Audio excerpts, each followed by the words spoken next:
Fala pessoal, tudo bem? Felipe Moraes aqui falando. Sou sócio da FM Consultoria, especialista em branding, comportamento, planejamento e inovação. E hoje a gente vai falar sobre uma coisa extremamente importante. Para você que trabalha com estratégia, com marcas, com varejo, provavelmente você está vendo esse podcast por causa disso, é muito importante que você entenda a importância, desculpa ser redundante, mas essa é a verdade, a importância de entender comportamento de pessoas.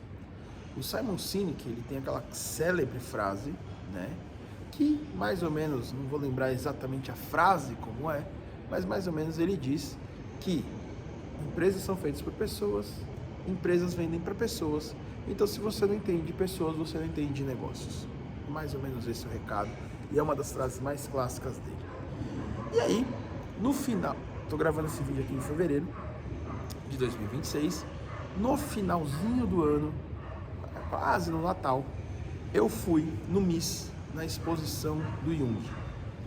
Então, o Jung, para quem não sabe, o Jung foi discípulo de Freud, e o Jung é um cara muito importante para o marketing. Inclusive, eu já fiz um podcast sobre arquétipos, e vou deixar aqui um spoiler, eu e o Alexandre Cesário, meu querido amigo Alexandre Cesário, estamos aí para 2026 finalizando um livro sobre arquétipos para o marketing. Então, como é que você usa arquétipos para trabalhar o marketing? Eu tive nessa exposição, a exposição chamava, porque não está mais lá no MIS, chamava A Alma Humana, Você e o Universo de Jung. E é muito importante você entender quem é Jung. Quando eu cheguei lá, eu vi muita gente, e é óbvio que eu não vou saber qual é a profissão de cada um, mas eu vi crianças, pessoas mais da melhor idade, podemos dizer assim, da mais terceira idade, a melhor idade, jovens, adultos, enfim, todo o tipo de pessoas lá para começar a entender um pouco quem é Jung. É óbvio que se você foi numa exposição de Jung, tentou entender toda a cabeça dele, tentou entender todo o comportamento dele, toda a contribuição dele para a sociedade, toda a contribuição dele principalmente para o marketing, através de uma exposição você não vai conseguir ter entendido nada. O Jung é um cara que eu particularmente estudo Jung há muitos anos, muitos mesmo. Então, acredito que vai ter um helicóptero aqui. Então, eu vou falar para vocês sobre como a gente pode trabalhar o Jung para o marketing. Só uma rápida passagem aqui. Então vamos lá. Quem que era o Jung? O Jung é suíço, foi suíço, faleceu, né? E ele foi o que chama-se de fundador da psicologia analítica. Ou seja, ele trabalhava o inconsciente coletivo. E por isso ele criou esse termo dos arquétipos. Existem mais de 60 arquétipos, né? Mas nós no marketing usamos 12. Isso tem a ver com os 12 signos? Não tem. Tem muita gente que confunde. Às vezes fala assim, porque o signo do arquétipo... Não é o signo do arquétipo. Talvez se você falar signo da significação do arquétipo, você está correto. Mas o signo não tem a ver. Então você não eu, por exemplo, eu sou libriano. Eu não acredito muito em signo, tá? Vou ser bem sincero. Até porque, quando falam isso pra mim, eu falo assim, olha... Eu convivi 13 anos com uma pessoa, cara, do mesmo signo que eu, e nós somos pessoas totalmente diferentes. Então eu não acredito muito em signo. Mas se você acredita, tá tudo bem, tá tudo certo. Não adianta você falar assim, eu sou libriano e por ser libriano, então o meu arquétipo é o dominador, é o governante. Não tem muita relação. Mas quando você começa a estudar Jung, você começa a estudar um pouco mais sobre os arquétipos e como você pode usar isso no marketing, tá bom? Então fica aí a dica. Então ele começa a mostrar que nós temos alguns sintomas: físico, emocional, comportamental, ambiental e social. Tudo isso é baseado no nosso inconsciente. Quando você começa a estudar neuromarketing, e aí eu vou fazer essas conexões, eu vou viajar, tá? Porque a minha linha de passar conhecimento é isso, eu vou criando conexões porque a nossa cabeça de estrategista é isso. Quando a gente começa a estudar sobre neuromarketing, o neuromarketing ele mostra o seguinte: 95% das nossas decisões são baseadas no inconsciente. Vou dar um exemplo bem simples. Você vai no supermercado, então, por exemplo, daqui a pouco eu vou no supermercado, meus sobrinhos vão passar a tarde na minha casa hoje, Então eu vou ter que ir no supermercado para comprar um pão de queijo, comprar um chocolate, comprar alguma coisa para eles comerem à tarde, porque eles vão ficar na minha casa até umas 9 horas da noite, quando minha irmã vai passar lá em casa para pegar eles. Aqui em casa, né? Eu tô gravando, hoje o podcast é gravado aqui da minha casa, aqui do quintal aqui do prédio, tá? Então eu já sei o que eu vou comprar. Vou chegar no supermercado aqui do lado de casa, eu vou comprar uma caixa de suco de uva, vou comprar um pacote de pão de queijo e vou comprar um potinho de catupiry, porque eles adoram quando eu faço pão de queijo e recheio com catupiry. Bom, essa é a minha compra consciente. São 9h20 da manhã e eu sei que eu vou fazer isso às 4 horas da tarde, porque eu vou sair 4 horas, pegar eles na escola, passar no supermercado e volto para casa, faço o lanche e continuo trabalhando, certo? Essa é a minha compra consciente. Quando eu chegar lá no supermercado, na hora do caixa principalmente, vai ter um chocolate que o Miguel, meu sobrinho de 6 anos, vai ter um chocolate que o Miguel gosta e vai ter uma bala que o João, meu sobrinho de 8 anos, gosta. Então, vou acabar comprando. Não é uma decisão que eu pensei agora, é uma decisão inconsciente. Por quê? Porque eu sei que eles gostam disso, mas eu não estou indo lá para comprar isso. Então, a gente começa a entender que toda essa nossa referência, ela vem sendo construída ao longo dos nossos anos. E o nosso cérebro capta absolutamente tudo. Nesse exato momento que eu estou gravando o vídeo, está tendo uma britadeira aqui, está tendo uma obra aqui na minha casa, da prefeitura, né, na porta do meu prédio, aqui tá tendo, e eu estou vendo aqui, exatamente aqui, lá longe, está passando um avião. O meu cérebro captou isso. Num determinado momento, ele vai jogar isso para mim, numa lembrança que eu vou necessitar. Basicamente isso. Então, os nossos sintomas físicos, emocionais, comportamentais, ambiental e social, eles são construídos ao longo da nossa vida. Todo santo dia acontece alguma coisa com a gente. E toda vez que acontece alguma coisa com a gente, o nosso cérebro capta isso como uma informação. E eu vou trazer, desculpa pessoal, eu vou trazer uma outra conotação, que é a conotação do Maslow. A pirâmide de Maslow, Abraham Maslow, a pirâmide de Maslow, ela tem mais de 200 anos, mas ela é muito interessante. Desculpa, mais de 200 anos é o AIDA, eu sempre confundo. Maslow deve ter uns 80 anos mais ou menos essa pirâmide. Ela é muito interessante para a gente entender. Se você não estudou isso na faculdade, dificilmente não estudou, mas se não lembra, já vai no Google, pirâmide de Maslow, você vai ver. A pirâmide de Maslow, ela defende que o ser humano quer ser notado e valorizado. Então, Maslow defende as necessidades básicas, que é a necessidade do dia a dia. Ir no banheiro, namorar, sexo, isso é a necessidade básica do ser humano. Agora, a gente também tem a necessidade de pertencimento. Eu quero pertencer. Então eu tenho esse boné porque eu quero pertencer a uma classe de pessoas que gostam de andar de boné. Eu tenho esse óculos, que é um óculos um pouco mais... tem um estilo mais praia, digamos assim, do que mais social, porque eu tô de boné, praia e camiseta, então eu quero mostrar que eu sou um cara que sou ligado à natureza. Não sei, eu tô de bermuda agora gravando. Então, depende da imagem que eu quero passar, tá? E Maslow defende isso. Ele defende que a gente tem que ser notado e valorizado.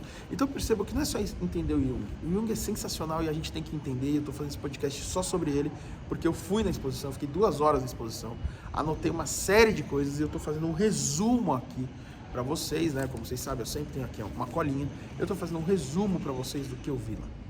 Bom, dentro desses sintomas, Maslow também defende que nós temos sintomas muito fortes, que é alegria, ansiedade, consumismo e fome. Estão no nosso dia a dia. Como é que eu marketing, eu trabalho isso? Eu vou fazer daqui uns dias um podcast, o roteiro já está pronto aqui. Aliás, assim, eu estou gravando agora dia 11 de fevereiro. Eu já tenho o podcast gravado e publicado aqui no meu canal, no Pode Planejar, que aliás, pessoal, siga aqui o canal, hein? Vai seguir aí o canal. O Pode Planejar, eu já tenho o podcast programado até dia 20 de abril. Alguns já estão gravados, outros só estão com roteiro e eu estou gravando. Eu vou aproveitar agora. A gente está na quarta-feira, véspera de carnaval. Carnaval eu não vou viajar. Eu vou viajar. Não vou, né? Vou para Alphaville. Alphaville não é viagem. Na casa da minha prima. Vou ficar uns 4 dias lá. E uma das minhas missões, eu tenho 3 missões. Eu tenho a missão número 1, acabar meu livro de posicionamento de marca, onde eu vou falar sobre Yang. Missão número 2, gravar todos os podcasts. Eu tenho 12 podcasts para gravar. Eu vou gravar todos no carnaval. E a missão número 3, é me encontrar com o Alê para a gente acabar o livro de arquétipos. Bom, voltando aqui. Como é que o marketing vai trabalhar? Eu vou gravar esse podcast, que é o Marketing Sem Social, falando da alegria. Cada vez mais as pessoas têm que entender, as pessoas que estão fazendo gerenciamento de marca, que é a alegria que vai conectar. A Havaianas acabou de sair de uma polêmica, eu nem vou entrar nisso, porque é política e eu não vou entrar em política. Até porque eu vou num movimento totalmente contra do mercado publicitário. Mas a Havaianas construiu uma marca e é o melhor reposicionamento de marca da história do Brasil. Não tem igual e dificilmente vai ter, na minha modesta opinião. Porque a Havaianas sai, inclusive eu estou usando uma. Né? Você vê como eu não ligo para política. Eu estou usando uma que eu adoro, uma preta que eu adoro. Minha cor favorita é preta. Bom, deu para reparar, né? E a Havaianas, ela sai de um posicionamento que eram as legítimas, que era o chinelo da classe mais pobre, e tá tudo bem isso, posicionar a marca para uma classe social mais pobre, tá tudo bem, não tem problema nenhum, não é nenhum preconceito. E na época, nos anos 80, a gente falava, é o chinelo do pedreiro, é o chinelo, não sei o quê. Era assim que falava e tá tudo bem. Hoje não se fala mais assim. Hoje, aí o que a Havaianas fez? Ela faz um reposicionamento, leva a marca para a Europa e traz como tendência de moda. Pronto. A Havaianas não é mais o chinelo da classe D, a Havaianas é o chinelo da classe ABC. Pronto, reposiciona a marca. E um dos segredos do reposicionamento de marca da Havaianas, na minha modesta opinião, foi a alegria. Porque a Havaianas sempre trouxe a piada inteligente, o humor inteligente. Isso é muito legal. É o humor, é aquela brincadeira, é aquela tiração de sarro que não humilha, que eu gosto muito. Então, quando a gente trabalha a alegria, eu trabalho muito bem o marketing. Porém, existe uma frase, eu não gosto muito desses gatilhos mentais, opinião minha, se você gosta, tá tudo certo. Eu, Felipe, não gosto. Mas tem um gatilho mental que é a escassez. E eu vou falar que esse dá resultado. Então, quando eu trabalho a ansiedade, quando eu sei que o meu consumidor é ansioso, e eu trabalho muito bem essa escassez, eu consigo ter resultados. Se você postar assim, só tem mais 5 vagas para o curso, vai aumentar a venda? Teoricamente vai, mas tem que ser uma coisa bem construída, não adianta do dia para noite, você está lá vendendo o curso do dia para noite, soa como desespero. Então, por exemplo, vou dar um exemplo aqui pessoal, só para vocês entenderem. Eu estou fechando, eu preciso voltar a falar inglês, eu tinha um inglês quase fluente, você não fala mais, você vai perdendo. Eu precisava fechar com inglês, um amigo meu me indicou uma professora, eu conversei com a professora e falei, olha, eu não vou conseguir fazer em fevereiro por causa da minha agenda, eu tenho uma série de coisas para fazer, eu preciso me reorganizar, eu estou mudando de apartamento, enfim. Falei para ela, não tem como. Até porque eu preciso me dedicar a acabar esses livros logo e eu quero fevereiro me organizar para março começar. Todo dia ela manda uma mensagem para mim. Você vai fechar comigo? Porque eu tô com demanda alta. Olha, talvez não tenha vaga. Não, você está desesperada porque você não tem cliente. E aí você está precisando do dinheiro para fechar comigo. E isso acaba irritando, isso acaba fazendo com que você se afaste. Eu estou dando esse exemplo muito simples, porque as marcas fazem isso. E quando as marcas começam a fazer isso, elas afastam o consumidor. Elas acham que elas estão dando um benefício para o consumidor, quando na verdade elas estão gritando para o consumidor, pelo amor de Deus, eu preciso bater meta e você tem que me ajudar a bater meta. Tem que tomar um pouco de cuidado com isso. Bom, Paul Ekman é um psicólogo que desvendou as 6 emoções básicas universais do ser humano. Então o Yang vem falando que nós temos, né, a ansiedade, a alegria, a gente tem a necessidade do consumo. Nós vivemos no mundo capitalista, nós temos a necessidade do consumo. Ponto. Eu acho muito engraçado, agora eu vou dar uma porradinha, tá? Eu acho muito engraçado publicitário contra o capitalismo. Cara, é uma das coisas mais hipócritas que existe na face da Terra. É publicitário com discurso anticapitalismo. E tem, viu? Muitos. Aliás, é o que eu falei, eu sou zero política, mas eu sou totalmente averso a 90% do mercado publicitário que é de esquerda e eu sou um cara mais alinhado com a direita, porque a direita tem valores mais próximos aos meus. Se você quer parar de me seguir porque eu não sou de esquerda, fique à vontade, para mim não tem problema nenhum. Bom, o Paul Ekman, né, ele fala o seguinte, ele desvendou as 6 emoções. tristeza, alegria, raiva, medo, nojo e surpresa. Sabe o que a teoria do Paul Ekman trouxe? Um filme chamado Divertidamente, 1 e 2. Muito bom, muito bom. Ah, eu não gosto de animação, então assista, eu gosto. Mas se você não gosta, assista Divertidamente com a mente de estrategista, a mente do publicitário ou publicitária, a mente que vai entender as emoções humanas e como eu vou trabalhar essas emoções humanas. Tá? O que é o inconsciente coletivo que o Jung traz? O inconsciente coletivo é um poço de história sem fim com significados que contém todas as vidas em todos os tempos. Nossa, aí a gente pode até entrar um pouco em religião, falar que a gente tem outras vidas, que a gente está aqui numa reencarnação, aí cada um acredita no que quiser, eu particularmente acredito. E o inconsciente é meio que assim, tudo que a gente já viveu em outras vidas, ela está sempre junto na nossa alma e muito junto dentro do que a gente está pensando. Além disso, o inconsciente coletivo traz tudo que a gente viveu com as pessoas. Então, por exemplo, quem me acompanha aqui sabe que uma das marcas que eu mais amo, inclusive hoje eu estou fazendo um post sobre isso, é a Montblanc. Por que eu amo tanto a Montblanc? Outro dia eu fui parar para pensar. Sabe por que eu amo tanto a Montblanc? Porque o meu pai gosta de Montblanc. O meu pai tem 2 canetas da Montblanc, que infelizmente o Castaldo, que era o melhor amigo dele, faleceu há 1 ano atrás, 2 anos, desculpa, atrás.